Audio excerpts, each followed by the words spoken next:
సర్వతంత్ర స్వతంత్ర అంటే తను సంకల్పం చేస్తే తనంత తాను సమకూడాలి ఈశ్వరానుగ్రహంతో. ఆయన ఇలా చేయి చాపడం, ఆయన అసలు ఇలా ముట్టుకోరు.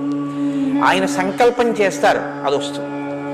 కంచికామకోటి పీఠాధిపతులు మహానుభావుడు చంద్రశేఖర పరమాచార్య నడిచే దేవుడిని పేరు. ఆయన దగ్గరికి వచ్చి ఒక పేద కుటుంబం అడిగింది, మాకు బంగారు కాసులు ఇన్ని కావాలి వివాహం చేసుకోవడానికి. ఆయన ఏం అనలేదు, అలాగే కూర్చున్నారు. ఓ 18 బంగారు కాసులు కావాలి నాకు జ్ఞాపకం ఉన్న లెక్కలో అయితే. ఆయన అలా విన్నారు, ఏం అనలేదు, అలాగే కూర్చున్నారు వాళ్ళు.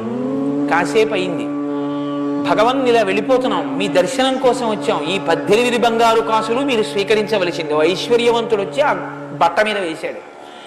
ఆయన సత్యదండంతో ఇలా తోశారు అడిగిన వాడికి, తీసుకో. ఆయన వారు అడగగానే ఆయన కామాక్షి అమ్మవారిని అడిగారు. కామాక్షి అమ్మవారు ఆయన్ని పంపించారు. అది సర్వతంత్ర స్వతంత్ర.